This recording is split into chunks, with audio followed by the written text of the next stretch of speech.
Yo, this is Gamer J coming at you today with some old school Magic deck tech.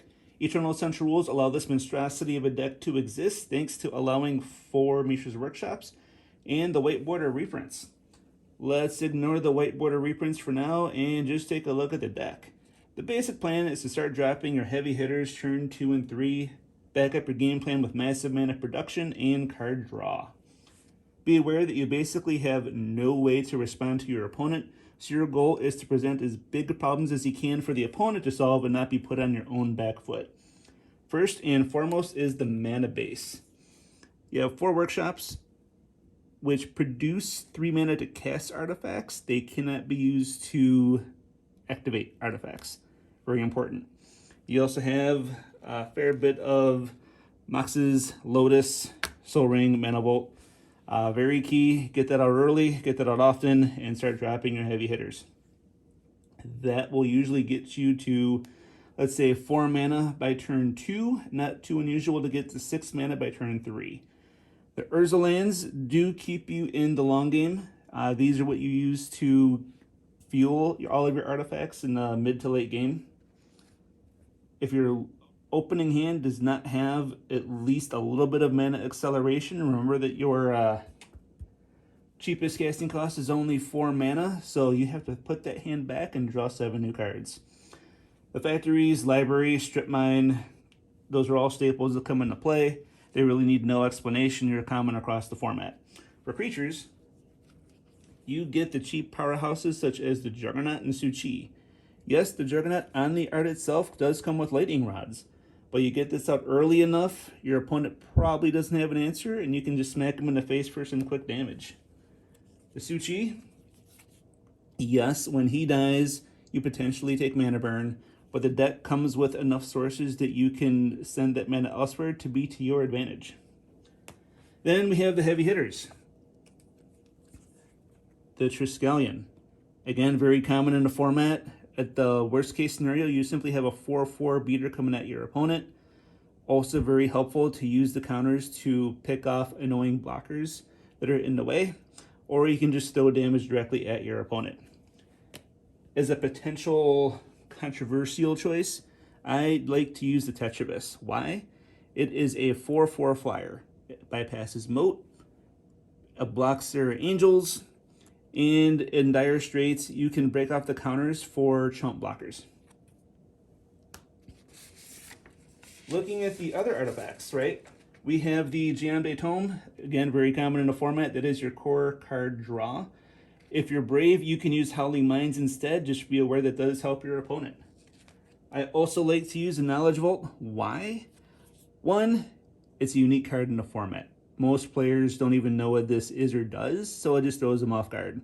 Secondly, it's only 2 to use, not 4 like the Giamde. So it does help refill your hand more cheaply, although you don't get to use the card until later in the game when it fills up. Most recently, I added this guy, Tanos' Coffin. Credit where credit is due. I did steal this idea from Timmy the Sorcerer's old school channel, and man, I gotta tell you, seeing this guy in practice with the Triskelion, it felt abusive. Triskelion comes into play, pops his counters at the opponent, hides under the coffin, comes back next turn with all the counters. Pretty rude. If your opponent has an annoying creature you don't want to deal with, bury it under the coffin. Your creatures are being targeted and you don't want to watch them die, bury them under the coffin. So much fun, I'm actually thinking to put a second one in here. Lastly, I do want to talk about the Sword of the Ages. In the last 50 games or so, I may have gotten a kill with this card maybe twice. It's not because the card is terrible. It's because my opponent's targeted on sight. What this allows me to do is sit back and grow an army without attacking and win the game in one foul swoop. Okay, I'll talk about the rocket launcher too. Yes, it is mana hungry direct damage. Do not look at this card as a means to deal 10 damage to your opponent.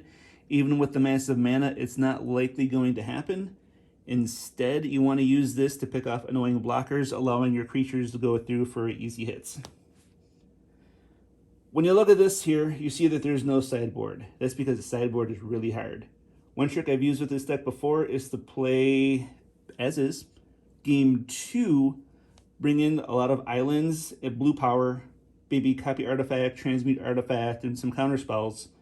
And most opponents will not be ready to see this sudden change up. They won't have sideboarded accordingly, and they'll give you a little bit of advantage. Also, City in a Bottle is quite effective in the list. Losing the library doesn't really hurt you too much. You also have the options of cards like Tormod's Crypt, Obelisk of Newing, and more non-creature artifacts like the Jade Statue. I have one here somewhere. The Jade Statue basically allows you to avoid balance and avoid Wrath of God, which is really nice to have around. So I am drawing a couple of random test hands just to show you guys what this deck is like. If this is your opening hand, you do have the Workshop, which is beautiful. You get the Tower, so it'll give you 4 mana on turn 2 with 2 Juggernauts to drop. Debatably keepable hand. It depends on how confident you are you're going to top deck more mana, because it'll be frustrating to, after you get to turn 2 Juggernaut, turn 3 Juggernaut, turn 4 Knowledge Vault, if you're not sitting on more mana, you're not going to get very far with the rest of the deck. However, if you're looking for that quick advantage, this will work. Out of a test, let's see what we got.